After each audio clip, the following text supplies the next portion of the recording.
Southern California, yeah. Born and raised our DNA. Laugh and cry to what we say. We hit you with that wordplay. 4053. What episode are we on? D, they feeling like baby zombies, all dressed in Abercrombie. SoCal DNA coming in live. 8 o'clock on a Wednesday night. COVID got you sitting inside. Why not sip one and free your mind? Cheap thrills, popping pills, stack cash, spend it fast. Listen to all of those lies as Arjun act like he's surprised. Oh man, alright, episode 3 is coming in hot. I gotta say, man, I have a slur when I was, listening to that. Do I normally have a slur? You mean like in your verse, right? Yeah.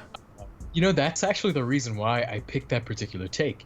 So for the fans in the audience, to which we have many, of course, Don is a very eloquent speaker. He articulates himself very well.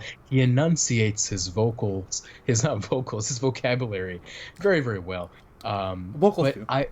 Vocals too. I found that while he was recording this particular verse, one of his takes just happened to have a little bit more of a Louisiana, a southern twang, like a little bit of like he had some molasses dripping from his mouth, and he had to slow down the words a little bit. And I was like, you know what? I like this. This is a new energy. This is not something that Don usually does, but out of all the takes that he did, and he probably did about 20 takes for this one, so bless his soul, he really, gave it the old college try, the old Laguna Mesa Court try. But I happen to like this particular take the most, and I thought it had the most color, it had the most flavor to it. Like he just cooked up some jambalaya with some nice mesquite sauce, like it was really savory. Not sure if mesquite goes jambalaya with mesquite. But I felt like using those two in a tandem, in a combination together. I thought it would work. More power to you. But so listening back to it, did you like hearing your voice in that one? Did you think it? I'm cocky like that. I like listening to myself a lot. No, it was good. It's one of those. Yeah. Again, with all things, we got to start somewhere. I know we are much, much more capable than this, but for the time being, this is fantastic.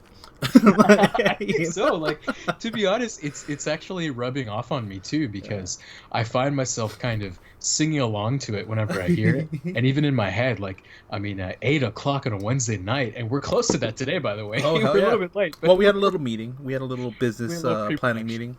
Yeah, we did. Yeah, it's like every time I barge into a door now, I always think to myself, like, SoCal DNA coming in live. Like, I just say that in my head, like, as I'm barging through just to go, take a piss or something. There you go. That's Don's announcement. Like, whenever he's entering a room, any given situation, like, SoCal DNA coming in live. Even if it's not a Wednesday. It could be like Saturday morning, 7 a.m. That's what I'll see, like, 7 o'clock on a Monday morning, some shit like that, That was fantastic, and I think whenever we have music like this, we can celebrate every day. It doesn't even matter if it's a Wednesday or not, but in this particular situation, we can celebrate something very special. Did you know, Don, that today is officially Earth Day? Damn, I did not know. See, all I knew was Monday was 420, and I'm like, all right, well, that's a different kind of Earth Day. And I still need to invest in that green space. I'm telling you, dude. I'm telling you. It's popping.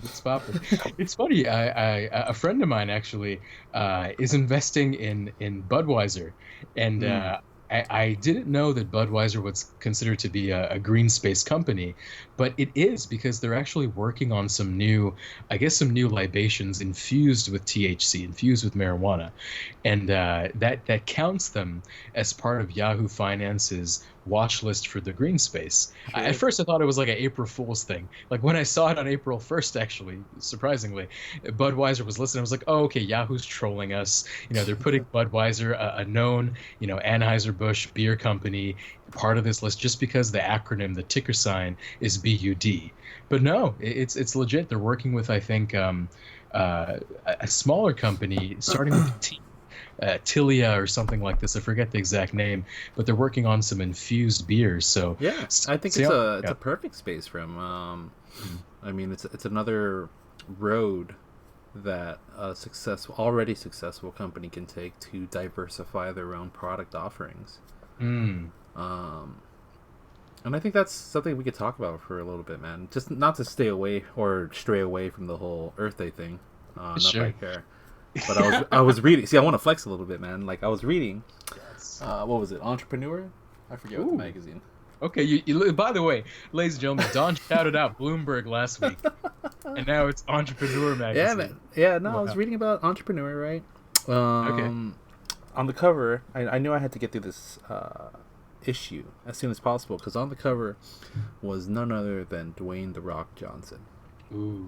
Nice. Usually, Entrepreneur features someone that's very successful in the entrepreneurial space that we live in today, and I could think of no better segue from diversifying the product offerings than The Rock, right? Because Sure. he himself started off as what, an actor, maybe, when he really started hitting the limelight. He was a college player, football player. Then he became a performer for the World Wrestling Federation, Mm-hmm. and then Right. he got into movies, and now he's slowly diversifying his impact in the world by, owning his own tequila brand, owning his own Mm-hmm. production company, getting into TV series and with Ballers, which, dude, you got to check out. That's a solid TV series. I've heard good things about it, and I think HBO might be free for a little bit because Yeah, of the whole COVID-19 thing. yeah, I think So, it's like HBO Max or something like that that's coming out. got you, Um, got you. Again, in my endless supply of magazines and reading. Um, It's like a doctor's office over here. Every podcast I find out he's subscribing to something new. It's I'm fantastic. gonna start doing that. Like once a week, just pick up a random magazine. Be like in home and gardening this week. Nice. But Don is building a trellis for daffodils. I got you. I got you. Yeah. he's got that. He's got wasn't it? Oh, he has that partnership, Project Rock with Under Armour. Mm. It's the way to do things now, and it speaks well to Anheuser-Busch that you can be great at one thing, but to create long-term profits, I think entering a space that's on the up and up is the way to do it. And I also feel like it's very adjacent to the actual liquor business because when you think of liquor, it's usually something that's, consumed during celebrations, during Sure. festivities, during get-togethers. It's something that brings people together. And so, ideally, in a lot of party settings and a lot of atmospheres where you want to have a good time, not only do you have liquor, but you have something to blaze as well. You have something to pass to your partner on the Mm. right or the left, Mm. depending on how many people are around you. Mm-hmm. And, Mm-hmm. and so it makes sense to me that Budweiser, using all of its notoriety and distribution and access to all these different markets around the world, it makes sense to me that they're getting into this space. And I just wonder, you know, does it actually taste good? I haven't tried it myself, but I Budweiser? wonder. No, not just Bud. I've had Budweiser before, I was but gonna say like like these infused beers. I don't know if you've ever had like anything that's marijuana infused. I Okay. had one from Lagunitas, which is a Mhm. pretty good company. They opened up briefly a brewery in Azusa, near where my Mm. brother lives. Mhm. I think it's been torn down due to some zoning issues that they had going on and whatnot. But for the time Mhm. being, when it was there, we would frequent it, and they had one that was infused with um, THC. Was it THC or CBD only? I didn't feel anything from it, Mhm. but they were more on the side of showcasing the terpenes and like the citrusy flavors you get from that particular plant. Because if you don't know, for beer, there's a flavoring agent called hops, right? Mhm. It's Mhm. usually the thing that's really prominent in IPAs. Really gives it that distinct kind of piney or woodsy flavor or bitter flavor or kind of top citrusy notes. Mhm. Um, and marijuana is actually in the same family as those flavoring agents. So it kind of makes sense that they already use a product of similar space to strictly flavor their beers. Why not use something that they already know how to use and get those medicinal benefits or medicinal effects while they're at it? Okay, so for my interpretation of what you just said, it sounds like they're taking qualities of the marijuana plant that you don't particularly think of when you're smoking it Mm-hmm. and infusing that with the beer. But my takeaway is the potency of the actual THC is so low that you may not actually feel anything even after a few. It depends. Everyone has a Mm, different tolerance, right? okay. Like right Okay. now, I'm a one hit wonder, dude. I can't last. Like everyone's doing dabs and stuff like that. I'm like, I would die. Like no thanks. Like I'm gonna be glued to wherever I sit. You know, like good luck. Um, right? Sure. Because I don't know if you still practice the art of usage. Um, but when I did it, Mm, or when I was a more frequent user, I mm, just did the traditional, joint or piece, what have you. But it was never mm. too much. And now people are just sucking it down like there's no tomorrow. Well, you're probably right. It's all relative. I think, it'll be interesting though. Whenever Budweiser does officially come out with this infused beer, we'll Sure. try it out. I think We'll so. go to One of some of these those. episodes, and make your Yeah, ass drive home just to have fun. You'd be what is it, make my twisted. ass drive home. You'd You be mean Uber? twisted You for mean sure. Uber, right? Oh yeah. Or that, Or that. Got you. That's We'll put a Uber's a sticker on bad the back of your car. We'll make you pick some people up on the way home. I hear you. I hear you. That will be a celebration for sure. But speaking of other celebrations, like we mentioned today, today is Earth Day, and I have to say, just off the dome, um, I think this Earth Day is probably the most impactful Earth Day ever in the history of mankind. Definitely since the Industrial Revolution. And here's why: you have so fewer cars on the road. You have, you know, a lot fewer businesses open. Just like the amount of pollutants in the air is arguably at a all-time low since Industrial Revolution, and I think this is probably the best way to give back to Mother Earth, right? They say, use metal straws instead of plastic. They say, don't use plastic grocery bags, use paper. And, you can do your part by turning off the tap when you're brushing the teeth and all those little things. But let's be honest, let's be real here. All those little things equal to a paltry sum compared to not driving a car, compared to not flying airplanes. That is huge. Mm-hmm. The impact, the carbon footprint from commercial airlines, from driving cars every day, commuting to work back and forth, all of that amounts to so much damage to the earth. And I think Mother Earth must be really happy right now. Probably nobody's happy. No mother is happier because of COVID-19 than Mother Earth. But Don, how do you usually celebrate Earth Day? Do you even care? Do you even do anything to celebrate? Do you? You're setting Or me up for failure here, I'm man. setting up a failure, but maybe you're one of those people that actually believes, you know what, Earth Day is a scam. Like, really, Earth is going to be totally fine. It's not like resources are going to go away. We'll be all right. We don't have to take care of the Earth too much. The Earth has been taking care of itself for millions of No, years. I think you're It'll be putting fine. words in my mouth now, man. Come on now, let's stop that. Let's stop that. I don't necessarily seek it out or celebrate it. When it comes around, it comes around. I Sure. mean, I do my best effort, or I have my best efforts in trying to recycle and stay green, and eventually one day when we get the damn house, start composting and things of that sort, rather Oh, than wow. Okay. wasting resources. Okay, wow. Um, but as of today, I don't.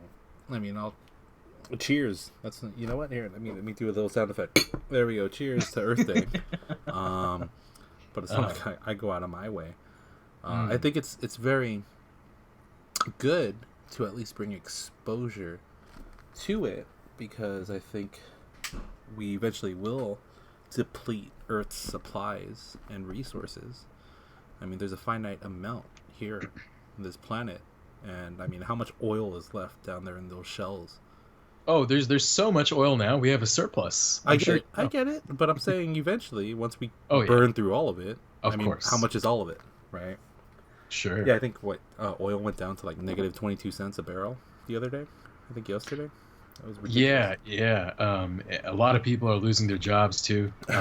It's tough. I think I'm not sure exactly. You can probably speak on this more than I can, or maybe not at all. But I think it had something to do with like overproduction from the Saudi Arabia. Yeah. So I'm gonna quote Economist and Bloomberg Business Week. Go ahead, flex. Go ahead, flex on him. Go ahead. Go ahead. No, I think so this is a summation and a summary that is really probably far from the writer's words, but Saudi Arabia, the prince, basically opened the gates to his oil.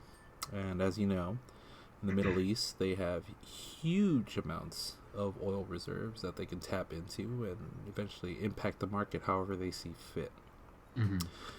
And he opened the gates as sort of like a flex on his end for OPEC, to try to take control of others, kind of like a scorched earth approach, where it's like, hey, I have all these reserves. I don't mind taking the hit right now and taking the loss, suffering the L, because I know the W's are going to come my way eventually once you guys run out. And for those that may not be as up to par with these acronyms as you are, could you maybe talk about OPEC a little bit? What is OPEC? Yeah, it's like well, I don't know the freaking right term, but in layman's terms, aka Don's words, aka sixth grade level, it's basically the collections of oil producers in the world. Let me actually Google this so everybody can know. Let's see, what does OPEC stand for? OPEC stands for Organization of the Petroleum Exporting Countries. Did you know that? No, I did not, but I see that it's an organization of 13 different nations, founded on September 14, 1960 in Baghdad. Wow. Shout out to Outkast. There you go. But yeah, no, it was more of a flex on their end, and I think he won. Obviously, look at the result. He drove prices so low, and COVID compounded that because demand went down. So I think, what was it? OPEC came to an agreement where they're like, all right, we're going to take out like 2 million barrels or 8 million barrels out of the market and stop production in some places, or at least slow it down. So, I mean, cool flex. We know he's got the macho power, but COVID has a much greater impact than whatever these guys can do. So is the solution now to reduce production to like try to return the market at least back to where it was before, or try to get there? Because from what I'm hearing, like, it may take a really long time for the price of gas, the price of crude oil, to get back to where it was about a month or two ago. Yeah, I mean, yeah, you want to stop production. I think that would be the easiest approach, or the layman's approach to it. What I would do personally is I would keep producing. Seriously, because why not? You could get labor for cheap now, because if people are going to stop producing, that means there's going to be displaced jobs, and those people you could hire at half the amount that they would normally get paid, if you're strictly taking it from a business perspective, right? Keep producing, have storage. I mean, they got a lot of sand out there. I'm sure they're not using that space for anything else. Double up the barrels, apply some duct tape here and there. So how does that work exactly? Like, I'm not in the petroleum business, but I read something about, the Trump, like our president, saying, we're going to fill up our reserves to maximum capacity.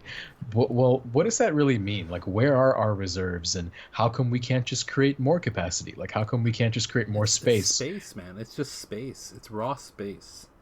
Okay. Because just like with any, or have you seen an oil barrel? For some reason, I'm imagining like a barrel of, like a wooden barrel, but I know it's not that. Yeah, no, that's a great kind of way of kind of estimating the volume. Because it is almost like those wooden barrels where they age wine or what have you, beer nowadays into, or hard alcohol. They're slightly bigger when it comes to oil barrels. They don't bow out like these wooden barrels, so they're metal containers. You're not just doing one barrel, right? You're doing hundreds of thousands at a time. Sure. So just the raw amount of space it takes to store it and hold it, and the fact that it's basically a fire hazard. You have a grenade there that just takes a little bit of kinetic action to start up a good fireworks show. I would say. Okay, so basically your main point is space is not really the issue. It's more about the liability that can come I would from say it. Like, so. I mean, I'm not an oil producer. That's my assumption. And if you're on the side of, you know, harvesting the oil, I'm pretty sure that you're not also on the side of storing the oil. I think what they do is they fill these carriers up and these shippers up as soon as they produce the oil. So that's my take, and I think reserves are essentially just like basins filled with oil. I'm wrong most likely, but that's my assumption. But because everybody's going to slow production, from a business perspective, I'd say, you know what? I'll slow production, but not at the rate that you're slowing it. Because that means when everybody jumps back into the market and the gates open up again, my ass is going to be ready. Right? I have the supply. Demand's going to go up. I'll follow that demand curve. And I'll push the demand curve because I have more, supply than you have. And I could last longer. so is the major battle between Saudi Arabia and Russia, or like are other countries in that 14 or 13 nations playing a strong role in this? No idea. This is all okay. I read. That's what I'm saying. Like, it's totally out of context, or not. It's strictly that piece that I know of. Saudi Arabia flexing. I got you. No, I appreciate that, and you've firmly taken the stance to support Saudi Arabia. So that's well known in episode 3 of this podcast. Don is a strong supporter. Hey man, they're my homies, dude. Hey, what was it? My mom came back from the Middle East, traveling last year, and she brought me a turban. Okay. I rocked that for like a solid month at home. Like, I was badass. It was hot as hell. I was sweating in it, but it was doing its job, dude. It was sucking all that oil coming out of my forehead. So the endless reserves just kept on coming out, man. Yeah, for some odd reason, and more so, man. It just, like, for some odd reason, once I put that turban on, oil just wanted to come out. Hey, so when you put a turban on, does it take a while to like wrap it around, or does it already? I never did it correctly. It ended up being like a little do-rag every now and then, and all that. It ended up being just like a basic bandana every now and then.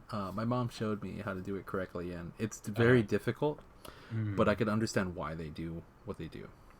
I don't even know if turban's the right word for what they call it. Isn't it like don't they do it for religious reasons too, or is it cultural? Like, I forget exactly what the meaning of the turban is, but maybe you can look that up. Yeah, I'm looking at it. I didn't know who the right word to put in, so I put it in head wrap.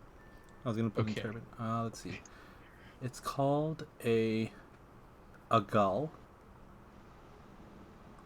Would you have guessed that? I wouldn't have guessed that. No, I had never heard of that before, actually. Well, look, I just Googled why do people wear turbans, and then on Wikipedia, the first link, it says, some reasons Sikhs wear the turban are to take care of the hair, promote equality, which is something I find interesting, and preserve the Sikh identity. So cultural, I suppose, and religious. Well, Sikh women may... It's also because they're in the sun a lot, so they want to get the sun off them as much as possible. But the turban protects their hair, not their skin, right? Not their forehead. Dual purpose. Okay. Right, because I also think it's one of those, because it's very hot out there. I think it's from Joe Rogan, but don't quote me on this. There was some like adventurer out there that was saying that you want to protect yourself from the sun and contain and hold as much water as you can, because eventually you will dehydrate yourself in those conditions. So you want to minimize that dehydration. And, counterintuitive to us, putting more layers on and lessening the exposure of direct sunlight is one way of doing it. Interesting. Yeah. I was just kind of Googling around while you were speaking, and I found this one website. It's www.mashupamericans.com. Let me actually send that, or actually I'll put it on the Google sheet right now so we can look at the same thing. But basically, there you go. It's going to be link number 4 for you. So basically, this one guy basically just says 11 things you wanted to know about my turban, but you were too afraid to ask. And one common thing is, why do you wear a turban? And the guy has a very eloquent response, and we'll kind of go through it here. While the turban is a common and fashionable item of clothing for many cultures, for Sikhs it represents our faith. When the Sikh faith was developing from the 15th through 18th centuries in South Asia, the turban was worn only by the higher classes and elites of society. However, a core teaching of the Sikh faith was that all people are equal. There are no high or low among us. As such, it was mandated that all Sikhs initiated into the faith cover our heads with the turban, thereby signifying the equal status among the faith's followers. Oh my god, dude! Hey, I gotta say, yeah, this is my old coworker. Wait, really? Yeah, I swear. Oh wow. His name is Winty. The thing is, no, seriously, it's Winty. Well, like his American kind of nickname, whatever. It's Winty. I think first off, this is for the Indian population, not the Saudi Arabian population. First off. Okay. But I think there are some similarities in regards to the use and the purpose of it. But I'm really surprised. This is my boy. Hey, shout out to Winty Senior. He's up in the Bay Area now, no longer LA. But man, he's such a stylish guy. By the way, he always rocked these really loud turbans. It was great. So his real name is Rupinder Singh. Yeah. And he's the founder of American Turban. Yeah. Wow. Social Justice Fellow at the Sikh Coalition and owner of more than 20 turbans. Interesting. Yeah, no, wow. It's true. I mean, this guy's great. Nothing against him. Yeah. And wow. I think it's if you're proud of it, why not? Right? Like a bunch of like shoe collectors out there, for example, have God knows how many pairs of shoes that they actually use or flip. Right. Same with cars. I'm not sure about your love of cars, but if I had the money, I would have a freaking yard full of them. I think I would probably have my favorites of all time, and the Pinto, the Volkswagen bus that is somehow perpetually on fire, like something that Shaggy would drive after a night of 420 celebration. Let's actually briefly touch into this. My favorite cars of all time, and it's a very short list, would be the Toyota Supra from Fast and Furious 1, the first movie. Okay, the orange one, right? The orange one, yeah. I don't know if it's like a 1997, 1998 Toyota Supra, but it was a twin turbo, and I love that car. The design was amazing. On top of that, another one from Fast and Furious would be the Nissan Skyline GTR 34. Before you move on to that really quick, I mean, we'll touch all the vehicles. Yeah. Would you get the re-release Supra that's coming out in the next couple of years? It's supposed to come out this year. It actually came out. It came out already, man. It's Did it really? On the streets. Yeah. The new Supra's been out. Yeah. Oh man! All right, I gotta say bye to Winty really quick. All right, peace, bro. Good stuff. 2020 Supra. But by the way, it is awesome how like I randomly stumble across this article that you happen to recognize the author of. I mean, that's so wild. Hey, dude. I read a lot. I got connections, bro. I got connections. SoCal DNA coming in live. 8 o'clock on a Wednesday night. I got you. The words ring true. Oh, man. So yeah, like I've seen the new Supra on the road. I've watched a lot of video reviews about it. I've seen people drive inside, drive around it. I'll tell you this much. I don't like the look of it. Why? Why? I know this is kind of controversial because it seems to be a polarizing car. To me, I like the Supra from last generation, the one that's been discontinued from the 90s. Sure. That to me is like super cool. And it's nostalgic too, right? Because it's in the movies and Fast and Furious. So when this one came out, I didn't quite know what to expect. But when I saw the design, I just realized, I'm just not a fan of the way that they did this. And also, from everything I've read, this is really a variant of the BMW Z4. Sure. So like inside, when you step inside of it, a lot of people say it's hard to distinguish this from a Z4. It drives like a Z4, but tuned up a little differently. And I don't know. I don't have a urge or desire to go after that car. Even if the sticker price was lower, I'll be honest with you. If it's up to the new Toyotas, like the sportsy Toyotas, I would much rather, like 100%, go with the Toyota 86 than the Toyota Supra. Well, it's a good partnership that they have with Subaru. I'm a little biased when it comes to that, but yeah.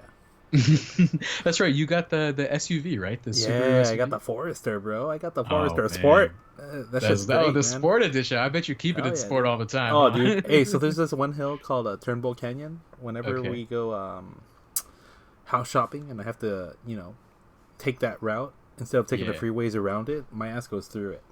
That shit's great. Even Kelly's like, "Oh my god, again?" I'm like, "Yeah, just close your eyes, relax, you're good." you know. But I Wow. Yeah. digress. I think Yeah. when I was looking at the Supra, it does look Lexus-esque. It looks like a F series. Hmm. Like if the F series and the R series were to hit, right? For Kelly, does that look like a Lexus? No, No. What does it look like? Does it look like a Toyota? like a Nissan. Looks like a Nissan. Wow. Okay. So Okay. clearly, What it's a is- very ambiguous looking car, which is Yeah. not a good thing. I think Toyota should have went more with the Is it Nissan? original Toyota Supra design. Like, let me just send you a picture here. Well, I'm looking Yeah. at the old Yeah. school Fast and Furious 1, Okay. and I get it. I mean, the body shape, you could see similarities to it. I think the engineers, or at least I don't know what the right term is, the design engineers, or the ones that actually, mold it with clay, The architects, maybe. the architects, Yeah. did a good job of modernizing it. There's a lot more holes and aerodynamic, I'm assuming aerodynamic features put onto it. Actually, you know what I heard? A lot of the things on that car, the new version of the Supra that look Yeah. like vents, Yeah. aren't actually vents. They're kind of just like they're like just pieces of plastic that are meant to look like it. But So when it you go actually there, holds you back and does the opposite? it does the opposite. It's purely aesthetic. It's purely aesthetic. Oh, man. Hey, well, you know what, though? With that amount of money, I'm sure either of us would get a Supra. If we had that amount of money. No, that's what I'm trying to tell you. Like Really? 50 grand, right? 50 grand, I wouldn't go for this. Okay. I really What would wouldn't. you do with your 50 grand? I per would car? buy I would buy the 86 and save the rest in the bank. Look at the 86 if you haven't seen it already. The I have. Toyota 86 it looks nice to me. It looks nicer than the Supra. Would you rather get 86 or a BRZ? They're the same thing. No, man. Yeah, they are. No, dude. The label is different. Okay, okay, come on. They're like 99% the same. Yes, one says BRZ, the other says 86, but I'll be honest with you. I'll give you some credit, though. I know you're trolling me a little bit, but I'll give you some credit because... No. Well, no. I'm No, not, no, no, but no. go ahead, Let go me say ahead. this. Though. I think one of them, it may be the BRZ that has a better looking tail light. Like the I've noticed like so many of these cars on the road, many of them are BRZs, many of them are 86s, but one particular variant has a really nice looking tail light. Like the way it lights up is not like the others. Sure. I don't know which one is which, but you're right. Maybe the BRZ is the better option aesthetically. Like there's a 10% difference. Sure. Uh, And I mean, to defend you a little bit, or rather to at least make it clear, the BRZ will likely have to get serviced at Subaru, which is a little more expensive than getting your 8.6 serviced at Toyota. But why though? I mean, the parts are the same inside. I think this goes back to basic business premise. Toyota has volume. Subaru does not. Subaru is more of a niche brand. But what I'm saying is, if I bought a Subaru BRZ, what's stopping me from going to the Toyota dealership and getting it fixed or getting it serviced there? I wouldn't know. I would say branding, if I had to assume. But yeah, I never. You know what? Let's pull our money. Let's try it. I think this is a good use of our expenses. Our podcast budget is so limited already, like zero. We're gonna apply that zero to buying two BRZs. No. We'll get one. We'll get one. We'll rent it. We'll rent it for a week. How about that? We'll be cheap. We won't even fill it up with gas. We'll just push it in. That's right. That's right. I feel you though. But I mean, okay, so it sounds like you're a fan of the Toyota Supra, the latest one. I'm a fan of the 86. I actually like, in terms of like comparing older versions of cars that were in Fast and Furious to newer versions, I actually prefer the new Nissan GTR. Sure. Now that What's is it at now, way. like 90? I'm sorry, what was that? What's the price of it now? Is it like 90? Oh, it's like 110, 120 now. It's Yeah. pretty crazy up there, Okay. but it looks super nice. And the thing I like most about it is how they kept the taillights more or less the same. Sure. You know, because look at that. Look at the rear of that car. I mean, isn't that amazing? I Like mean, the yeah, dude. And what makes it great is, so this is something, this was released when we were in college. I remember seeing it, and I remember being so amazed that the muffler tips came stock with that blue kind of fire tint going on. mm, And I remember distinctly, me and my roommates went to Hawaiian Island or Ono Barbecue near that Target in the Tustin mhm, district. sure. And they went inside, and I stayed outside just admiring this car. I'm like, hey, yo, just give me the combo. Here's $10. Keep the change. Tip it, whatever. I just want to look at this car. Oh, this is amazing. And you know what this reminds me of? My Subaru Forester Sport. That little, alright, with that little tin on the bottom. So you got good taste. You have good taste. I might have to look this up again because I forget what your car looks like from I'll time load to it up time. after. When it's my turn, I'll let you know. All right, I got you. So let me turn that around to you though. Like knowing that those are pretty much two of my favorite cars right Mm-hmm. there, the old school Supra and the Skyline GTR 34, which is now the GTR. Mm-hmm. How about you though? Like what car does your mind go? You know what? If money wasn't an object, I'd go for that. I get a souped up STI. STI is Because, so I have to preface by saying that I wasn't as much of a Subaru bro than after my accident in my Subaru. ah. Right. Mhm. So just so everybody knows, when I used to drive an Impreza, base Impreza, right? Solid car. Mhm. And then I got hit by a drunk driver. Mhm. My car was totaled. Airbags, everything, glass broken, whatnot. Right. And yet I came out without a scratch. I mean, I had some, dislocation with my spine, but, stuff understandable that comes with a car accident of that magnitude. Sure. But I wasn't bleeding. I could still walk, Mm. do all that. Didn't lose any functionality. But ever Mm. since that accident, Subaru, I have 100% faith in the brand. They have not only provided me with services that I could depend on, but now they have essentially saved my life, right? Or at least saved Wow. my leg or my arm, what have you. So when it Mhm. comes time for my wife to get a new car, once her Camry dies, which won't be for another, 20, 30 years. Um, Yes. I mean, it's Yes. either a Tesla or Mm. some sort of electric car or a Subaru. Just because Mm. I trust their engineers and their ingenuity when it comes to safety. Mm. So if money was not a problem, I would get a souped up STI. The thing is, I would get a wagon STI. I wouldn't get the Oh. traditional one. Oh wow. I like wagons. Probably fucks up aerodynamics, but I don't give a shit. I prefer the look of it, right? It's just fantastic. I don't think they make them anymore. That's what makes me really So sad. I'm on the website right now, Mm-hmm. and yeah, they do list STI, but there's no price for it. I'm kind of wonder, is it like a? You could get it for 40 base. Is it really? Oh Yeah, man, dude. But the thing is, after all the upgrades, you're looking at 50. it Right? looks super nice, by the way. I think so. And my buddy has one. It's great. Fucker's Mhm. paying like 600, 700 a month for it. Ooh wow. Yeah, it's pretty steep, right? But, Yikes. it's one of those. If money's not an object, get it with that aggressive ass hood scoop that does Oh hell nothing. yeah. Um, That does not. get like a ridiculous wing. Like, yeah, I need all the downforce I get when driving this baby. Um, Yeah. and then get like not even the blue on gold that's traditional. Mhm. Like I wanted, honestly, red on black, Ooh. right? And not like a bright red, like a Yeah. crimsony red, kind of like almost like USC-ish, because SoCal DNA coming in live, Oh, for sure. For sure. So something like that, or just go black on black, you Mm. know. I got But you. Yeah. and I gotta shout out to my current car, 2019 Forester Sport. Hell yeah, it's basically this car actually.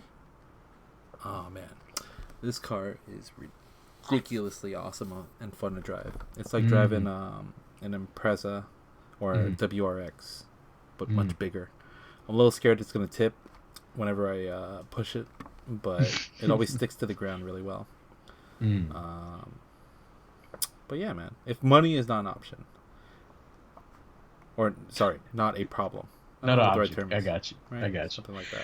Interesting. Wow. I like how both of us have geared toward cars that are under, like basically they're reasonable. Sure. You could probably go for them, even if money was an object. You Man. could probably go for them. I mean, if I really had, I mean, if I were just to have a pure enjoyment car, yeah, where I'm not driving it day to day, I'm just taking it like on cruises. sure. Right now, I would get a Dodge Demon. Dodge Demon. What is that? Oh my god, you don't know? I'm gonna look at it. I know what a Dodge is, but it's a Challenger that is ridiculous. Like, guess how much the base horsepower is? oh, I looked at it right now. It's like 700. Jesus Christ! Base. Wow. Base. It's on Top Gear. Wow, Top Gear did a review of it. It's pretty cool. Oh, Interesting. the base is 808. Oh wow, really? Yeah. Dang, 808s and heartbreaks. Yeah, Wow. dude, because they probably did that on purpose. Like, hey, yo, I think tighten so. that screw a little bit. Let's get that 8 in. Let's get it. 7's not enough. It has to be 8. I'll explain to you country music fans later. Wow. That's That what is I would insane. get. I mean, as much as I'd like to go and support Earth Day and get a Tesla, there's something about just pure machinery, muscle, and using just gas that you cannot, take away. Again, shouting out to Fast and Furious. As great as it was to have Brian's cars, which were the, Japanese kind of souped up cars, Yeah. there's something about Vin Diesel's character where it's just pure American muscle that has instilled in me the basic tenet of hard work can beat whatever the fuck you put out there. Right? Because these aren't cars that are typically expensive cars. You got to just put the work and effort into, making it what it is. I don't know, man. I always wanted a car that could, right at the starting line, go up on the rear wheels and just roar. Did you ever play the arcade game for Fast and Furious at Dave and Buster's? I have not.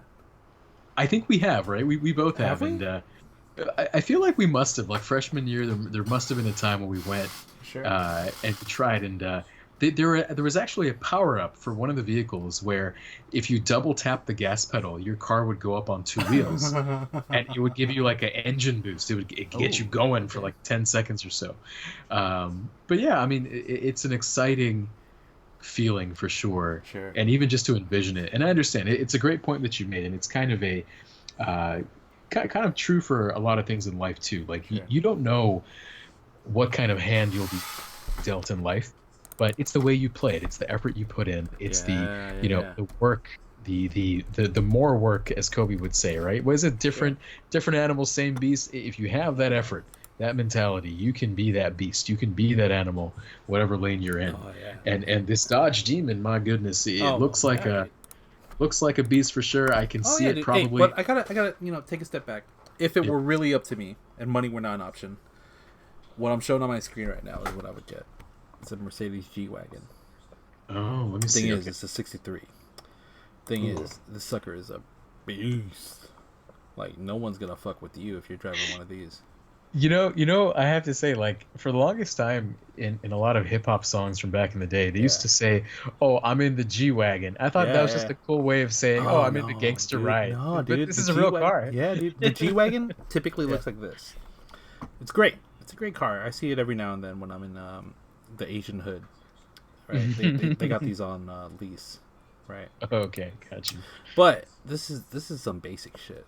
That's why I brought up the picture of mine, where you gotta get the extra fucking set of wheels in the back, dude. you gotta fuck shit up. Like, dude, check this out, man. This shit is in the air. Wow. You know, I'm just envisioning what this looks like because I can't see your screen at the moment. But oh man, but it's all good. I can imagine it's in the air. Oh no, I'm gonna copy the image. I'm gonna post it right here for you, man. This is great. Boom, right there. Look at the. Is it on the sheet? Yeah, it's on the sheet, dude. Oh my god! What the hell? Dude, this is like something Kanye drives in Wyoming. Dude. All right, and let me show you what a normal G-Wagon looks like really quick. Yeah, dude. Like, because the G-Wagon's G as fuck already, Right. I mean, here, I think this is Quavo. Let me copy the image really quick. Boom, there's Quavo right there. Right. Basic shit, dude. Basic. That's cool. Like, hey, good for you, man. You got like 200K to spend. Nah, fuck that. I want the $1 million one, dude. I want the one that takes like 1 mile per gallon of gas. Wow. Wow. Well, it's a nice looking car. I'll tell you that much. That's fantastic. That is fantastic. I guess you were never really a fan then, especially based on your soliloquy about Dominique Toretto and his, Dodge Charger and everything. Oh. You were. Oh, go ahead. I gotta say. So, my wife is Taiwanese, right? And her parents are still in Taiwan. Mm-hmm. Do you know what they call me? They call me, instead of Don, D-O-N, they call me Tan Lao Da, which means Dominic. Oh, that is so and cool. It's based off of Dom in Fast and Furious. Wow. That makes you feel good, doesn't it? Oh, hell yeah, dude. I'm like, hey, yeah, I'm a thicker dude. Like, I can get behind that shit. Yeah, family's important to me. I ain't gonna rock some wife beaters yet. I ain't fit like that. But one day, when my hair falls out, yeah, maybe. Oh man, that is awesome. That's a great nickname to get from your in-laws. Well, it makes sense, dude, because I'm American, right? Sure. From their perspective, especially. Yes. Yes. And I think they notice the characteristics are somewhat similar. Wow. So they know Dominic Toretto. They know Fast and Furious, and they deliberately gave you this name because you're so similar to that character. Well, it was one of those upon introduction. Yeah. As an American, Kelly was explaining my name. Oh, this is Don. This is before, anything happened. Sure. And they're like, oh, it's like Tan Lao Da, which means Dom, right? Because, you lose those slight nuances with the language barrier. And it was one of those, like, just stuck on whenever Kelly would talk to her parents. It'll be one of those, oh, yeah, how's Tan Lao Da doing? I'm like, oh, okay, it's stuck, And which is fine. It's a privilege, in my opinion, right? I might name my kid Dom, just for the hell of it. Dude, that'd be sick. That'd be sick, man. Just Dom and Dom Jr. Yeah, that's fantastic. Wow. So these G-Wagons, excellent vehicles. Dodge Demon, excellent vehicle. Mm-hmm. I'm surprised neither of us talked about like a Lamborghini or a Ferrari, one of those really nice, expensive whips. You would probably drive one though. Like if money wasn't an object, you'd probably just have one just to, roll it around on Saturdays, Sundays. No? You wouldn't go for that? No. Because I'm all about safety at this point.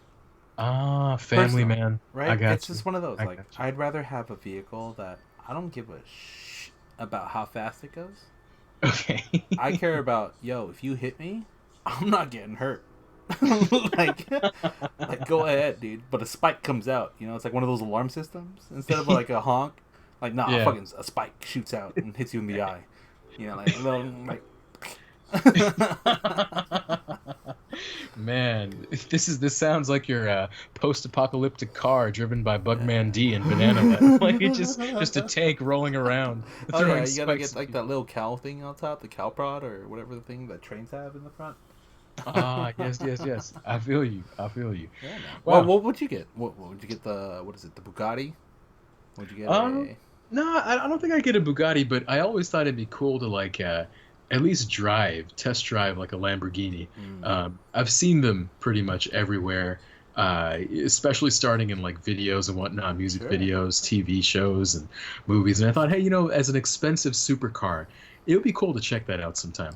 But it may be one of those situations where I realize, oh, maybe I don't like driving while laying down flat. Sure. Yeah, basically. And I was watching some YouTube videos maybe a couple years back.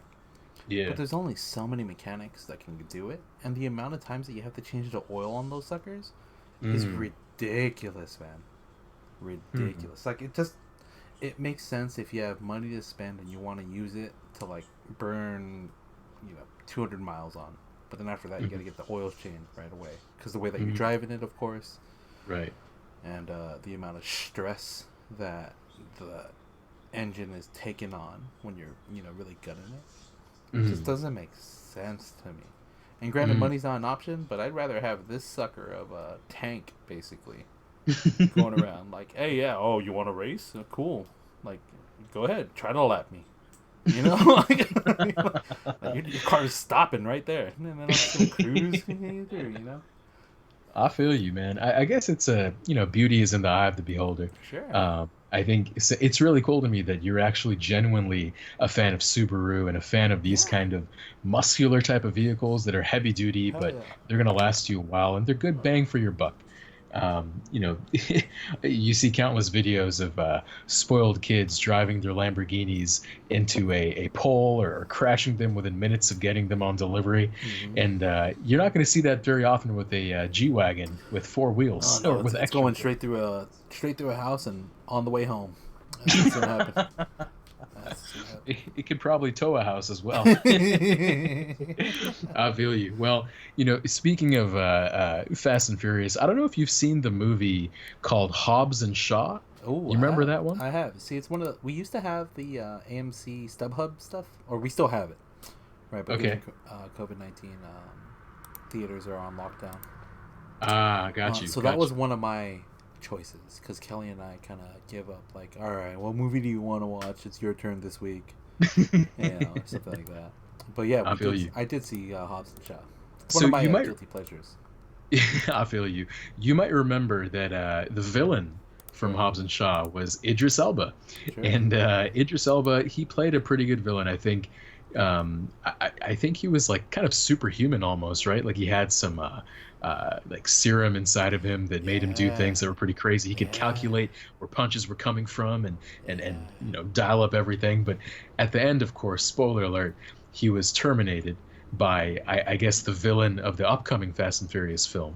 But I want to stay on Idris Elba for a little bit because, as you may or may not know, and as the audience may or may not know, Idris Elba and his wife, they were both coronavirus sufferers. They both had it, and this is it's one of those things where, like, when coronavirus was first happening, every time you hear that a celebrity got it, you're like, oh wow, this is real. Like this is really happening to people that I recognize on TV. Mm-hmm. I hope they're okay, that kind of thing.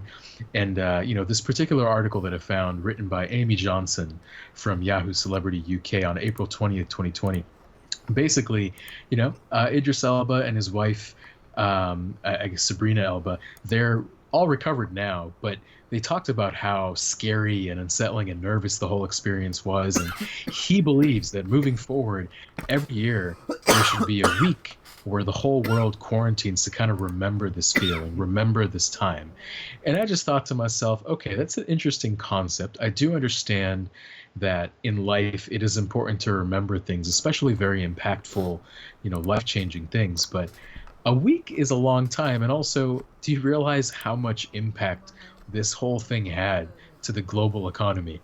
I think he might have said this in a moment of just reflection, like, oh, this meant a lot to me, so I think it'd be kind of cool if we remember it from time to time.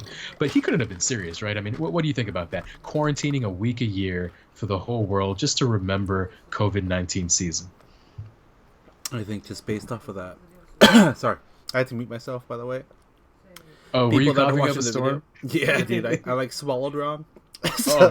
Oh no, a common occurrence in Dom's life, I guess. Hey man, I'm halfway through this bottle of the brewery mash and French toast. Oh wow, It's clocking in at 14%. Ooh, it's a step up from last time. I got you. Only one way up, all the way up. I got you. But in regards to the whole quarantining for a week, I like what he's saying, but he's taking a more privileged approach to it. I think for people that can associate themselves with the SoCal DNA, we're hardworking, blue or white collar individuals that don't have the privilege of just, I'm gonna take a week off. Granted, we do have our PTO and stuff, but a lot of planning goes into that. Sure. Especially in my situation where I have a wife. I'll eventually have a family and things of that sort. But I get where he's coming from, and I agree. The thing is, there's certain protections that economies are going to have to take so that way they don't take the hits that they're taking now. And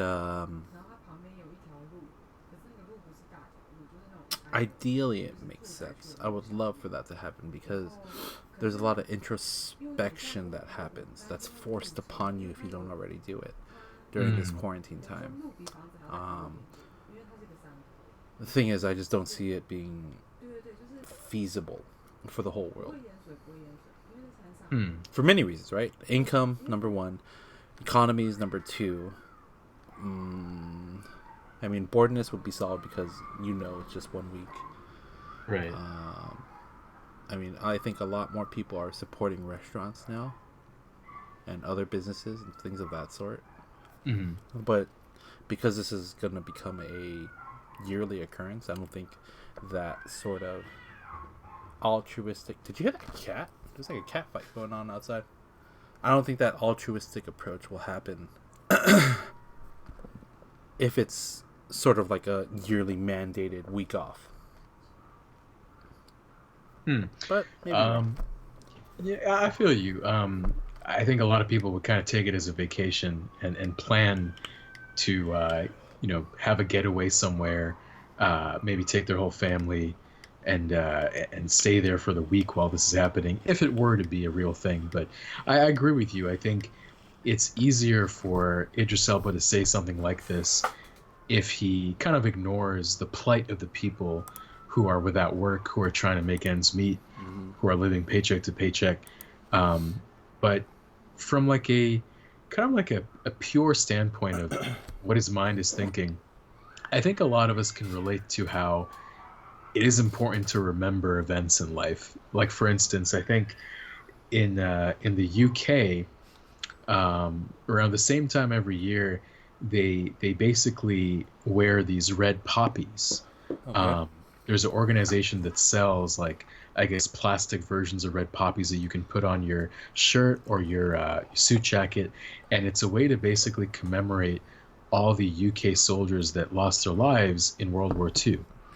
And that's a very noble thing. And when you see that, when you see everybody kind of donning that red poppy and talking about people that they're related to, maybe their grandfather, uncle, whatever it may be, who fought in the war, it's a time of remembrance, and it also makes the country stronger as a whole, because it brings people together, remembering all the ones that sacrificed their lives so that the current generation can keep living and fighting and prospering.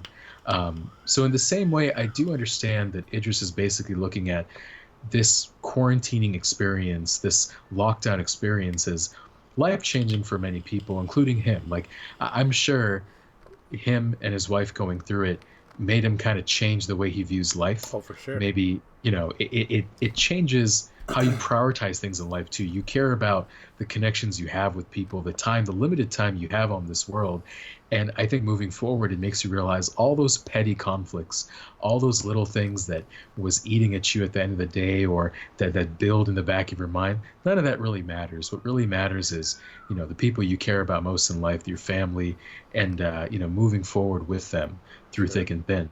So I get that. I think it might have been a little tone deaf given the situation that a lot of other people are going through, but from his personal standpoint, on his ivory tower, in the Hollywood Hills, or in the wherever he is in England, I can understand where he's coming from. Hollywood Hills in England, huh? Well, sometimes he's on the West Coast shooting movies for Fast and Furious. Sometimes he's doing Luther, a very, very good show, by the way, detective show from the UK, from BBC.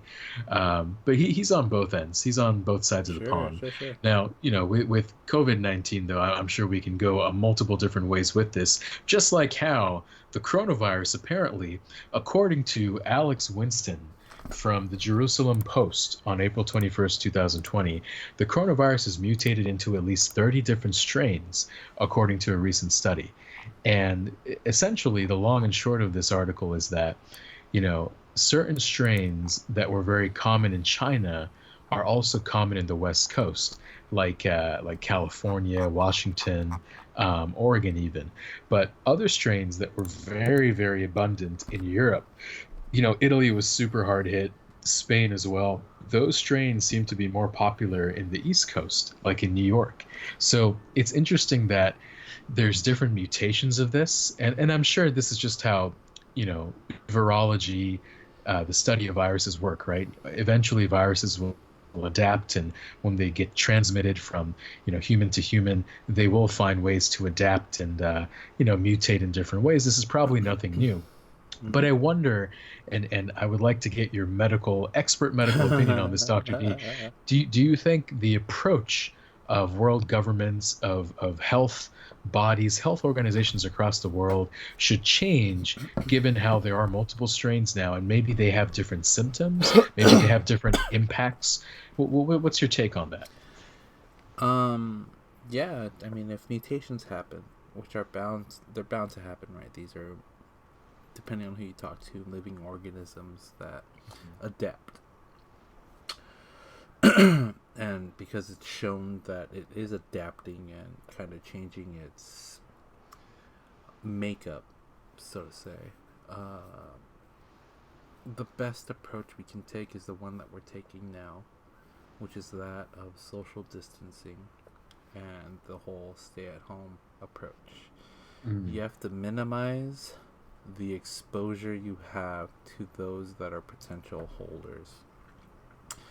The one thing that needs to happen is to find the commonality amongst all mutations, whether it be the spike protein or some other identifier by which the virus spreads and infects people. Right? So the way I think of it, to kind of simplify it, is you have a ball. And think of it like,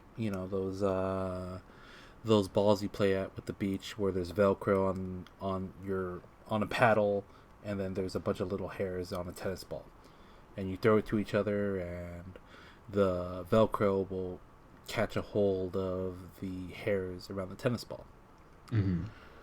So coronavirus is kind of simple or similar to that, but it's the other way around, where the virus holds the Velcro and our cells kind of have the hairs around it. So the coronavirus will stick to our human cells.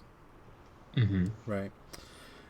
If that is the commonality amongst all of the strains or mutations, that is the best approach of developing a vaccine for, in order to combat all the mutations that happen, right? Take the lowest common denominator. In terms of the relationship between the pathogen and human cells, don't most viruses work that way? Yeah, but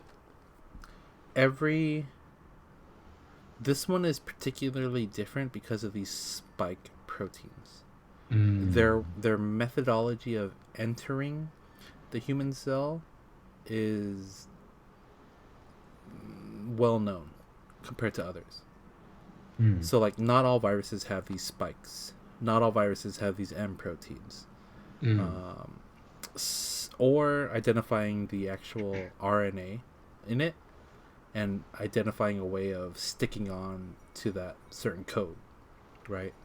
So if all coronaviruses have the sequence ABC123, then we come up with some sort of vaccine, quote unquote, that will stick to all ABC123 kind of identifiers. So that way that's specific to the virus, and our body is going to automatically attach to it without fucking up all the normal shit in our body and destroy it. Okay, I think I get what you're trying to say. So basically, if you kind of view this and all of the mutations involved still being coronavirus and still having a common spike protein that causes a virus itself to attach to the human cells, then you can target that. You can focus on that globally, whether it's for antiviral treatments or for vaccine development. As long as you target that particular common thread, you'll be able to efficiently address all of this. So the long and short of this is then this article doesn't mean much. No. It's just showcasing that Mm. this virus is a fast mover. Mm. You know, like it's sort of lifespan, or its half-life, right, is relatively short. So it's constantly going to keep evolving and evolving and evolving. So it's all about identifying what's not changing in order to say, okay, that's more of the speed that we can adapt to and develop technologies against, rather than going across this whole, instead of a spike protein, they have a penal protein. So, you got to find a female host, and then that penal protein jumps in. No, you got to find the spike. You got to find, like, the one thing that's common. And with that, give me 1 minute. I got to go touch my penile region. And All right, very good. I'll entertain the fans in the meantime.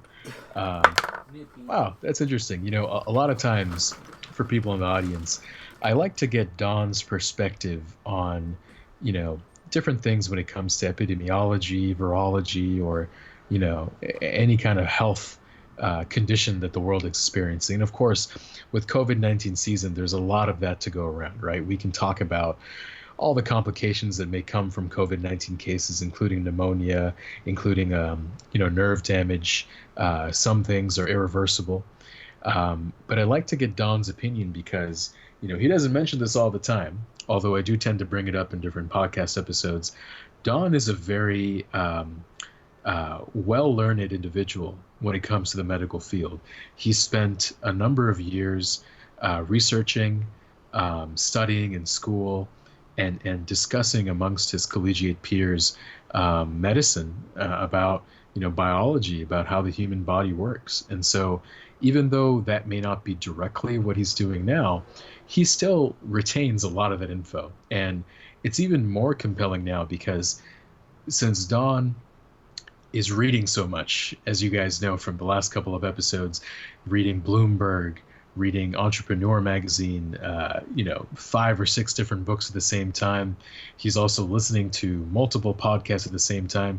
He's amassing so many different perspectives and combining them in his head and picking apart information, bits and pieces that help him out the most. So I like inquiring about these medical topics with Don because I think now his perspective is very much different now than it was years ago, back when we were still in undergrad. And he's able to combine different influences, different perspectives, play devil's advocate at times even, coupling that with all the information he has about the medical world, and he shares that with us. And now, perfect timing. The Don's penile region has been depleted. The tanks have been empty, just like oil reserves. I had to empty my reserves. There you go. Production is underway. What I missed? Cracks open. Oh, just talking about how I enjoy inquiring about different medical questions for you, because you do have some experience in that. I do, that and field. I mean, it's not a practice sort of skill set that I have, as I'm more on the business side of things nowadays. But I think a lot of the things that are scientific in context I could adapt to and apply a sort of different approach that others wouldn't. But it's all about, if you see what I'm showcasing, at least on the Jerusalem Post picture, it's all about getting those little pink cotton candy looking structures right now. That's the one to get. Yes. So yeah, dude. I feel you.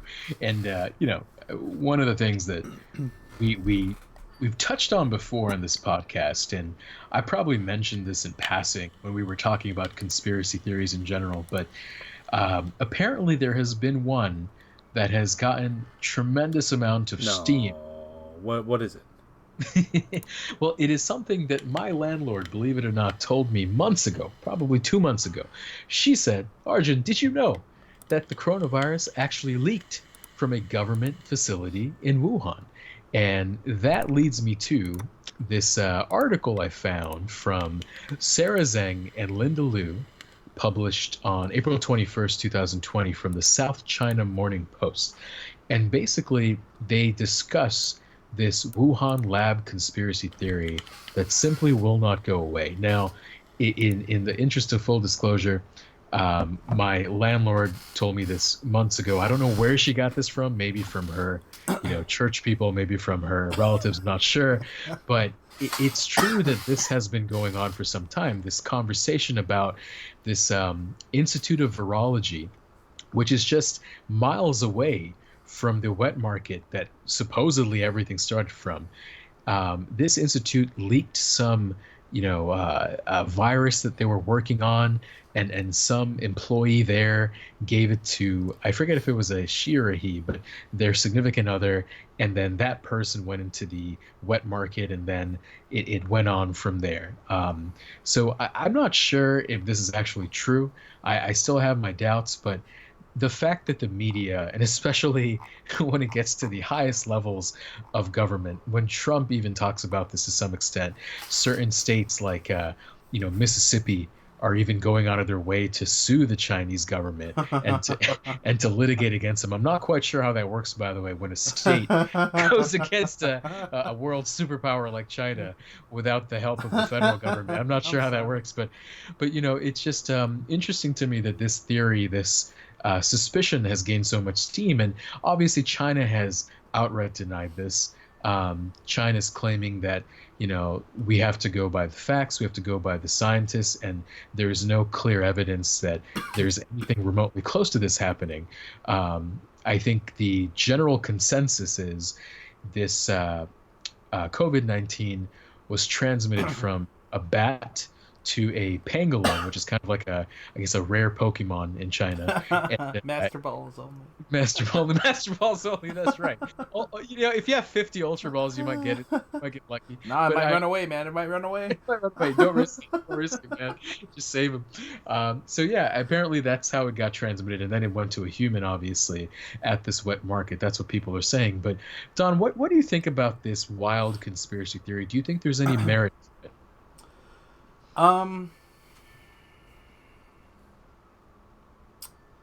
I think, at least in what I've read, they've already traced it back, and it hadn't been a lab created virus.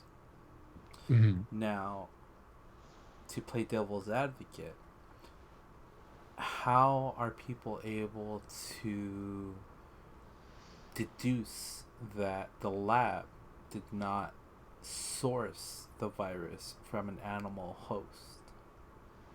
That is the biggest piece of information that will be needed to bring factual evidence and actual merit to this accusation. Whether or not it could be done, I don't know. Now, in my personal opinion, yeah, it could have been leaked, sure. But if you're looking at the picture of the actual post itself, I'm pretty damn sure that they protect themselves very well. So, well, I understand, but pictures can be deceiving, and I would like to basically share an excerpt from the article to kind of counter what you just said. sure. Josh Rogan, a columnist with the Washington Post, wrote last week that U.S. Embassy officials had sent 2 diplomatic cables in January 2018 warning of a serious shortage of appropriately trained technicians, and investigators needed to safely operate this high containment laboratory. So there were some warnings, probably from other nations only, about the safety and protocols and practices. This is all fake news. This is all fake news. Fake news. No, I mean, the way I see it, not to demine the whole thing, the problem is already running rampant. Why are we so worried about this right now?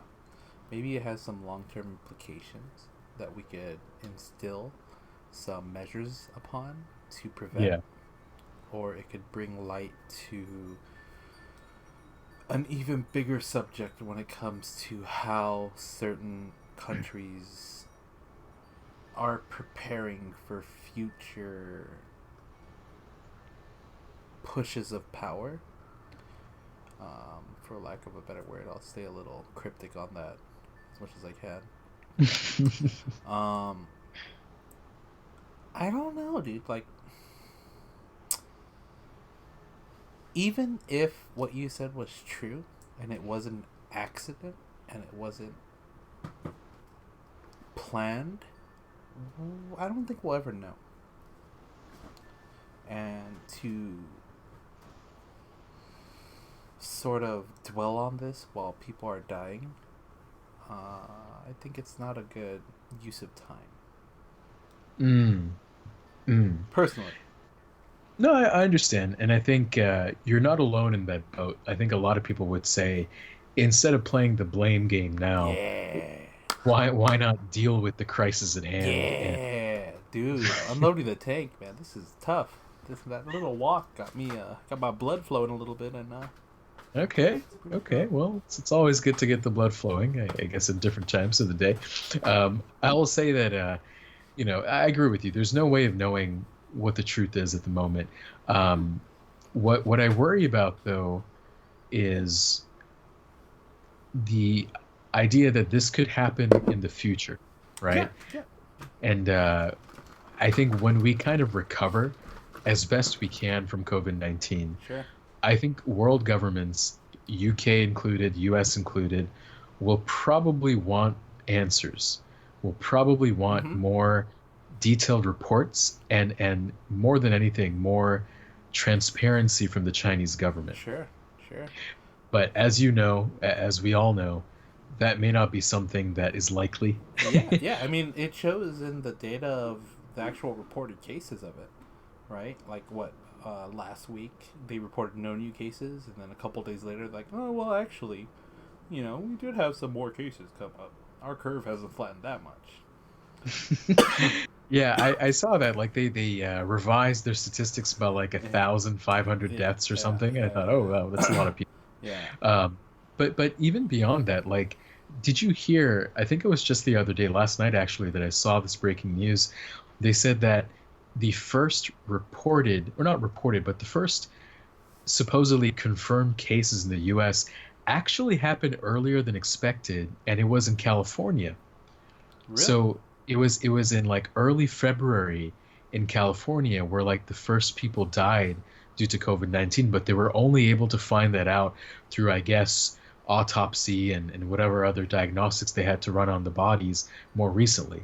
So that kind of makes you think, well, okay, if the first people to die was early February, they probably had it for some time, right? They probably contracted it in January sometime. And this goes into another coronavirus conspiracy theory that I kind of have, and I've seen other the A got some. theorist? Well, people know I'm not, but in this particular case, I only say it out of personal experience because, you were the first case, weren't you? Well, maybe no. God damn it. I might have been close to patient zero. Let's say it that way. But so maybe about a week after I got back from my trip to Europe, I think this might have been. That's where it was. God damn it, Arjun. We've been through this. I know. I should have worn a mask. I wore nothing. Nothing. Not even clothes. Or nothing. There you go. And it was freezing too, so just imagine that sight for sore eyes. But I would say, the thing is, this was pretty bad because about a week or two after I got back, I noticed there were multiple people in my office that were very sick, coughing up a storm, and some of them had fever, stayed home for a few days. I knew that my mom and dad, they both got pretty sick too, and I remember my mom told me that she felt like this fever wouldn't go away. Like it was one of the worst sicknesses she's had in a long time. And my dad had a persistent cough for like weeks, even long after his fever went away. And people at my work, they all kind of said the same thing. This was the worst flu. They all called it a flu. This was the worst flu that they've experienced in such a long time. And when the coronavirus reports first started, when we first heard about COVID-19, before it was declared an epidemic, or pandemic rather, I was telling my coworkers in a meeting, I was like, you know what, guys, we got through whatever the hell this flu was in January, we're all here. We all survived. If we can survive that, we can survive anything. That was my ignorant speech in that meeting, and I thought I was Solid rallying up the speech. It was troops. solid. Solid Yeah, speech. It no, it was was good. solid, man. It got me going right now. Got you going a little bit. Yeah. Excellent, excellent. So I was glad I was able to kind of give them that confidence, but I realized at the time how ignorant that sounded, because I really didn't know the long-term implications of this, like how bad it could really get, Sure. the side effects, the complications that could arise from it. I was just thinking it was the flu. But so what I'm trying to say is my conspiracy theory is that if COVID-19 was already around for some time, let's say in the month of January when people were flying around from China to America back and forth, then it's possible that we all got like an early strain of it, at least the people that I'm referring to now. And maybe we survived it. Maybe that gives us some kind of immunity. I don't know if we have the same level of immunity months removed from it, but do you think there's any truth to that? I mean, I'm sure we could easily debunk this by reading a couple articles, but what does your gut say?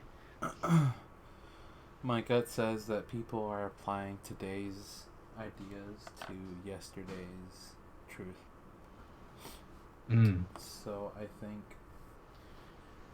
in hindsight, things can get exacerbated quite easily. Mm. And of course, your most recent memory of a sickness is going to be the freshest in regards to how you remember how you felt. And now, if you compile that with the information that is going about now with the certain symptoms showing up, like there's symptoms showing up where people are like, "Oh, I got COVID toe," or some shit like that going on. What is that, by the way? What's I don't know. COVID? I saw a picture of it. And I'm like, this is bullshit. Whatever. Stop Sure. I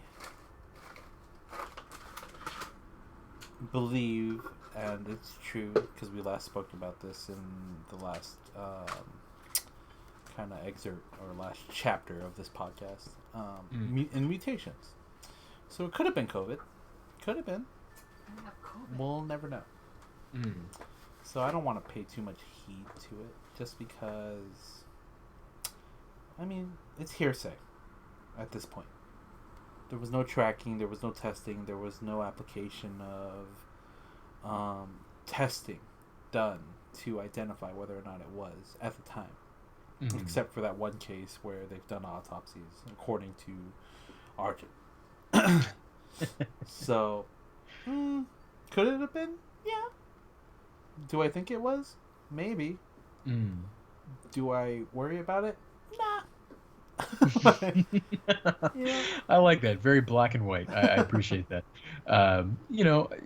It probably wasn't because, to be honest with you, January, that's what, like the peak of flu season, right? Sure. So more than likely it was just a really bad flu that we all got. And it's a bit of recency bias, as Don was alluding to, along with confirmation bias. When we see something on the news for so long, we start to connect the dots that really shouldn't be connected. And we start to draw these false conclusions that, oh yeah, whatever I had before, especially based on these current events, is probably the current coronavirus, but it's not. It's just something that we like to think about. I think a lot of us, when we don't fully understand something, when we only know maybe 10%, just the tip of the iceberg, so to speak, of a topic, we tend to use that information in a dangerous manner. We tend to apply that very, very shallow understanding of a topic to a lot of other things in life. We try to draw conclusions. We try to make connections that may not necessarily be there if we were so educated, if we were so wise to actually what's happening. And this may be one of those situations. And even the other conspiracy theory about the virus leaking from the Wuhan lab, that there's probably enough evidence to debunk that. But because of the rhetoric that the people in the highest positions of U.S. government are spewing on a consistent basis, people in positions of power and media on notable mainstream channels are talking about, discussing every single day, that's all we hear. And the more we hear about it, the more we kind of confuse and blur the lines between fact and fiction. So this may be one of those situations where we're doing just that. And those two conspiracy theories, I try not to take too much stock into it, but we're all human. We like to believe in the fairy tale. We like to believe in horror stories at times too, nightmares. And who knows, maybe there's an inkling of truth in all the lies. But enough COVID-19, I think, for the day. This is something that we always touch base on pretty much every podcast now. I still remember, Don, weeks ago, we were thinking this whole thing might just blow away soon. Maybe by end of April, we'll be back to normal. It'll be all right. But little did we know that this would extend for so long. And, we have coalitions on both sides of the country. California, Washington, Oregon, grouping up together, deciding when to reopen their economies respectively. Similarly, on the East Coast, you have New York, New Jersey, Massachusetts, Connecticut, a couple of other states that I can't quite recall at the moment, all talking about opening up their economies at the same time, power being in the hands of the states. We're learning again lessons that we probably knew back in social studies class in middle school and high school about how devolved powers works, right? About how in the Constitution, a lot of things in terms of opening up, closing states, closing economies, it falls and rests with the states themselves at the local level. But, based on what you hear at some of these press conferences from the President of the United States and his team, there's a bit of confusion there. So, I know this wasn't on the agenda, but let me ask you this, Don. What did you think when you heard about, if you missed the press conference, President saying, President has complete authority. I have complete authority. The states will listen to me. What did you think when he said that? He's taking the CEO mentality to this political position.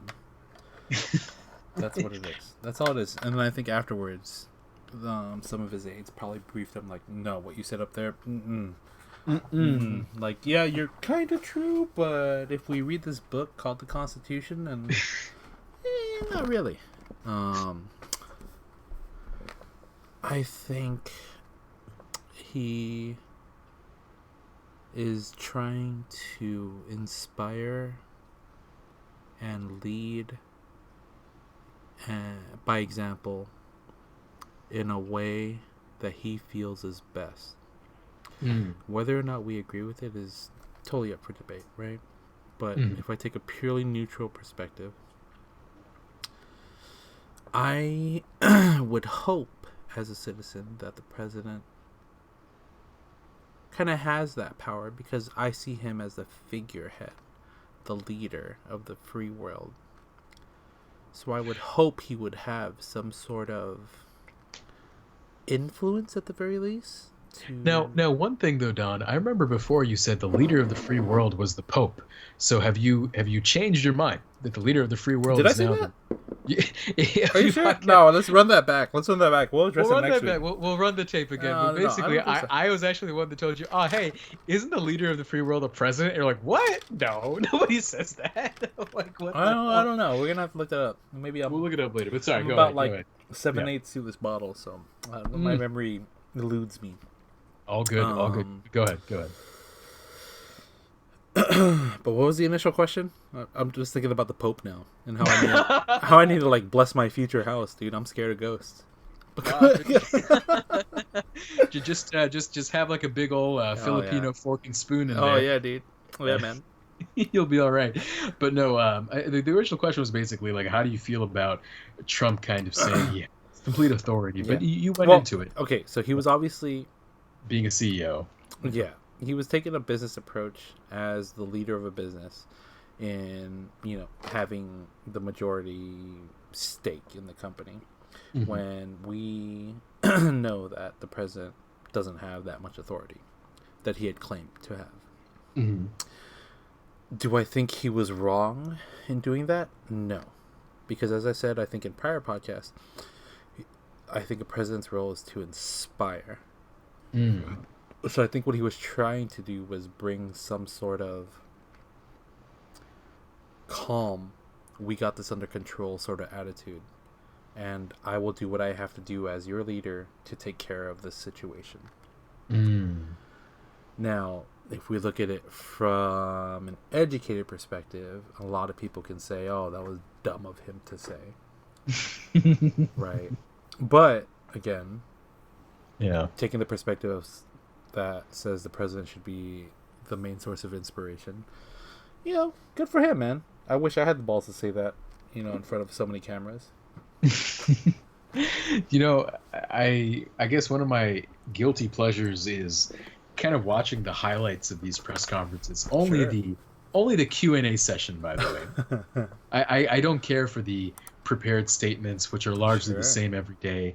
I don't really pay attention to the other people behind Trump that says things, although they're probably the ones that know what they're doing, probably the ones that are doing all the hard work.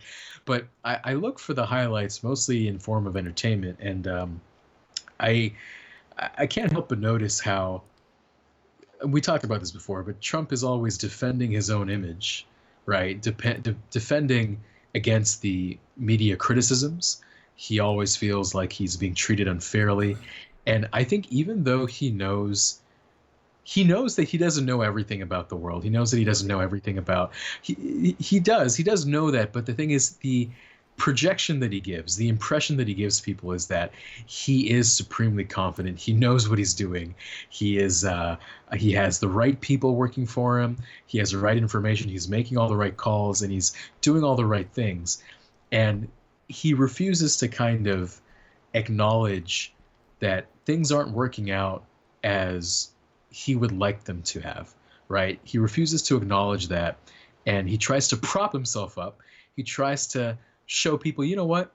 I am doing a good job. I do deserve this cake. I made this cake. I deserve to eat this too, by showing more and more reports of some, publications out there that happen to praise Trump, by, having his team cut up footage of all the Democratic governors actually praising Trump for the contributions from the federal government level for testing purposes, for other coronavirus reasons.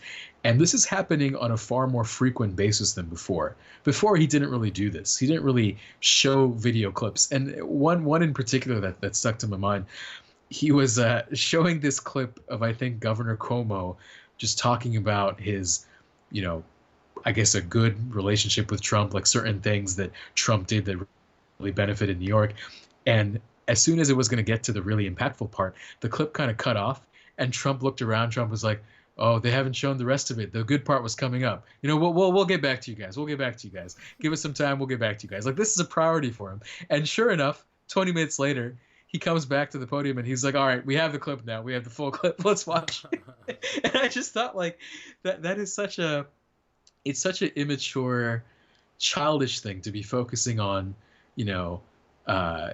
anything, whether it's a article or a video clip, a highlight reel. That's simply propaganda to boost his own image, to essentially work his way into the people's minds when they're voting at the polls in November, right? He understands that Biden is stuck at home. He's in that dangerous group of individuals that's most prone to getting COVID-19 or suffering from it. And so Biden's not going to be campaigning anywhere. Bernie's out the picture. So Trump takes advantage of these press conferences to promote. He's not going on campaign rallies with tens of thousands of people at his back. No, he's promoting through these nationally televised press conferences, which are watched by millions of people across the nation and maybe even more across the world. And in my mind, as a campaigner, I wonder if this is a good move for him. I wonder if it's better for him. Like, just, purely objectively speaking here, I'm not saying that I'm pro-Trump, obviously. I'm just kind of analyzing this from a perspective of, campaign politics. Is it the smart decision to be doing this on a frequent basis now, in the month of April, when coronavirus is at its peak for countries like U.S., for states like New York, for California? Or is it better to just focus on the crisis, to be, as you say, inspirational, to be motivational, to be empathetic, to be that leader that basically sympathizes with everybody, rather than putting the attention on him and saying, "Oh, it's all on me. Look at everything that I'm doing. Look at everything that my team is doing. Let's heap praise on me. Let's rest on our laurels, and let's do all the right things to get the stock market back." What do you think about that? Do you think for Trump's candidacy in November, for his best shot to come back into office, do you think it's better to do what he's doing now, basically campaign at every opportunity he can in these press conferences, or take a different stance, go away from that completely, and really support the American people and empathize with them. It's one simple sentence to answer that. All marketing is good marketing. Your volume's a bit low, by the way. Maybe. So all marketing is good marketing. Okay. I think that him just showing his face on the screen is enough to... Yeah, why did my volume jump down like that? That's ridiculous. Hold on. Yeah, it's like the opposite of what we had last week. Yeah, dude, no, see what I mean? Like, things are fucking changing on me. Hold on, I think you know what you do have. I think it's something called automatic gain control.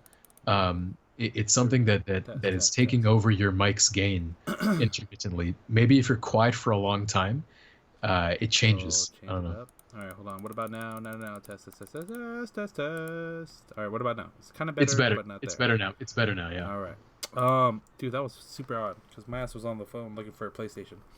Oh, what? Hold on. All right, now it's all the way up. Fuck. What the hell? No, that's okay. I think this is okay. If I'm also of the same level, then that's okay. Like, does it sound like I haven't changed? Am I still? You haven't changed at all because I haven't changed the input. All right. What about now? Should be good because I'm looking at the bars going up and down. But okay. If I digress a little bit, my train of thought's a little off, but all marketing is good marketing, and I think Trump is doing the right thing to try to be the figurehead that leads people while still being able to remain relevant in this time, regardless of the fact that he is not taking a leading role in combating this pandemic. If that makes sense, right? Because he withdrew money from the WHO that the U.S. typically pays 20% of their fees for. He is not pushing for jobs to... Well, he is pushing, actually, for jobs to go in right away. So he's inspiring people that this is just a temporary hold and he's going to be the reason why people get their jobs back. I think what he's doing is very, very smart, and it's definitely calculated. The pros definitely outweigh the cons when we isolate him as the subject of study. I guess what you're saying is, another way of what you're saying is this. He's playing from a position of power, obviously, for multiple reasons. Number one, he is the incumbent. And as you know, in American history, the incumbent typically has a good chance of maintaining his seat at every election. It doesn't always happen, but there's usually a good chance. And he kind of realizes that COVID-19, his reaction to it, his ability to get the economy turned around as quickly as possible, that will pretty much determine whether or not people vote for him again in November 2020. And that's why if he says things like, I've built up the world's greatest economy once and I can do it again. He says things like that, and I think it does work for his base. I think his base kind of believes in that. And to your point, I actually kind of agree with you here. It is somewhat of a successful strategy to inspire people in that way, even if it may not be the truth for everybody, right? Like he's saying that, he'll get everything back up to speed quickly, and he knows that America is ready to win, and blah blah blah. But he knows, and I think the government knows, that the unemployment rate is not going to go down like that. It's not going to be magically down to what it was back in January or December of last year. But if he says all these things in the interim, at least it does give people hope. False hope, perhaps, but it does give people hope that there is a light at the end of the tunnel, that they don't have to stay in their homes, not enjoying the beaches, not enjoying trips, vacations, cruises. They don't have to do this for too long. They just have to do this for maybe a few more weeks. And it's tough. It's tough for him. It's tough for any government. I think getting into a crisis situation, even if it was like somebody like Obama or Bush Jr. or Bill Clinton, it's not easy. I think whatever decisions or lack of decisions are made, whether they're timely or not timely, they're going to hurt you. People are going to criticize you to death. All sides are going to be attacking you. Mm-hmm. And at the end of the day, maybe what Trump is doing now might be enough for him to keep the presidency. I don't know. I don't know if things get bad enough. I know we're kind of diverting into campaigning 2020 here, but do you think if things get bad enough for Trump in terms of the economy not really turning around, unemployment getting any higher, do you think Biden has a shot now? Is there an opening for Biden to claim the throne? There's always a shot. And I don't know. I all the things that I've been reading and listening to don't really show Biden in the best light. So I think, at least given the amount of material I've read thus far, I feel that people are going to enter this election similar to how they entered the last election, which is pick the lesser poisonous of the two. Well, that's not entirely true, right? Because I think a lot of us tried to pick the person we liked. We disliked the least, so to speak. Exactly, right? So pick your poison, right? Which one's the least poisonous? Right, but what I'm saying is... I guess mine is a little more harsher. Got it. No, I understand. No, I understand completely the phrase, the turn of phrase you're using, but I think that was already applied last time, but the person who was quote-unquote least poisonous didn't win. Well, it depends on what your approach was. Right? And I think... Interesting. At least with this upcoming election, all that I've been reading about is Biden is old, he's senile, Yes. and basically his campaign, the DNC is running the whole thing. He's just a figurehead. And to me, that doesn't give me confidence in him as a president to even last 4 years. So would it give you confidence if he picked a vice president that... No, I don't want to bank on that, dude. Like, I want the president to be strong in his own right. Right? Because I don't want to bank on, oh, this dude's going to get assassinated, or, oh, this dude's going to fall out, or, oh, this dude's eventually going to cop out and the vice president's going to take over, and we're going to have to go through that whole situation of...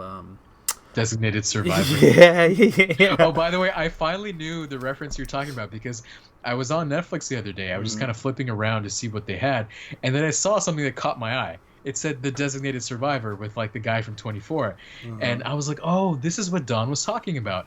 And the trailer looked really enticing, and you explained it perfectly, by the way. One person is basically held out of every cabinet or high-level meeting so that just in case something happens at the White House or whatever, this one guy or gal will become the designated survivor and take the office of the United States of the president. So interesting. Thank you for pointing that out from last time. Man, but yeah, I know stuff. You do know some stuff. You certainly do. So I guess you're right. If you are going to support a candidate, you're not really supporting the chance that the vice president will take over in the interim. You're really trying to find a strong leader, trying to find somebody who captures your interest, maybe captures your heart, and makes you believe that under his leadership, the country will be taken care of, and people will be influenced and motivated in such a way that the country will move in the right direction. And with Biden, it seems doubtful at best. It seems like a lot of people who supported Bernie, they don't want to support Biden. Hell yeah, dude. Bernie was my dude. He was supposed to help me with my loans. I know. And, maybe if you move to Vermont, they might still do that. Hey, well, I mean, all right. I'm going to do a hard segue here. Sure. Because I'm really depressed about this whole election that's upcoming. Okay. Sorry. Between us two, man. Yeah. Who would take president? Who would take vice president? I think... based on your remember the leadership podcast that we did, the Walking Dead variant of COVID-19. Yeah, your Bugman. Yeah, well, we'll release that one day. That was a prequel episode. Yeah. Oh, that was a fantastic episode, by the way. I gotta share that with people. I think people would enjoy the hell out of that one. Well, you have the passwords. You have the passwords to upload. So go ahead, man. Oh yeah, I do. That's true. So I would say, just based off your responses there, because we haven't done that for me, but based off your responses there, I would follow you into battle, man. Hey, you know what? This leads me. I think next week then, what I'll do, Yeah. or maybe as a extra episode, I'll set one up for you. I'll set up scenarios. Word. Maybe Wow. it'll be Games of Thrones, but Ooh. or something of that sort. Wait, do you know Game of Thrones? Like, do you watch it? Dude, I watched up until the episode where the girl gets fucked by like the Khaleesi. No, yeah, Khaleesi, right? That's a Oh, you mean Khal Drogo? yeah, where Aquaman fucks her. Oh, dude, that's like episode 1. You watched the first Hey episode. man, you know what? That's deep already, dude. That's like an hour in. Yeah. That's deep in more ways than one, I suppose. But Hey, you know that might be a good time for me to watch all of it. dude, actually, yeah, you could get the free HBO or whatever. Sure. You know, the free trial. Just stream the whole thing if you want, man. And that'd be sick if you actually got into that. Like, if you enjoyed it. I don't want you to watch it if you don't like it after a few episodes. And my impression was you weren't too much of a fan after that first episode, right? It didn't really appeal to you. I mean, I prefer, believe it or not, anime and stuff like that. Right. So I don't know. Well, I'll set something up for next week, so that way, the following week we could probably have a more meaningful conversation of that. Because I got you. I can at least say my ass is too lazy to lead a country, let alone my own family. That shit's hard. Well, but you do understand, and you acknowledged this before, that it's not really the president that does all the hard work. Really, he delegates to a team of people. Yeah, but that means I gotta be places. I gotta be places. I want to be chilling, dude. I want to be like making beer, planting plants. Like, not even just Planting plants. Yeah. I feel you, You man. know, I feel cooking you. food. I don't want to be like in front of a camera where I have to. I mean, unlike our current president or current leadership, filter what I have to say. I don't know, but no, we'll talk about that another day. We'll probably say that for another podcast for sure. Yeah. I guess this would be a excellent time to promote Bunso before we call it a day. So go ahead, Don. Shout out Bunso. Shout out what's been going on. Yeah, so I got a company currently under locks called Bunso. I'm showing it on my screen right now. There you go. We do food, we do vendoring, we do pop-ups, we do stuff like that to entertain you and make you full. In a good way. I love that. Entertain you and make you full. But we do Filipino food. I do an American twist because I am American born. And as soon as we all get healthy and past this whole COVID thing, I'm sure I'll have more to talk about it. For sure. But for now, I think I'm going to go ahead and close out with our intro song for now until we come out with the outro. Sure. And thank you guys for listening. You have any final words, Arjun, before I start this up? I mean, you know what I've been saying since the first episode. We'll catch you on the flippity flip. Oh, VLC not groove. Here we go. Oh shit! Why is it not? Oh, volume's at 0%. There we go. Technical difficulties. California, yeah. Born and raised our DNA. Laugh and cry to what we say. We hit you with that wordplay. 4053. What episode are we on? Gee, they feeling like baby zombies, all dressed in Abercrombie. SoCal DNA coming in live. 8 o'clock on a Wednesday night. COVID got you sitting inside. Why not sip one and free your mind? Cheap thrills, popping pills, stack cash, spend it fast. Listen to all of those lies as Arjun act like he's surprised.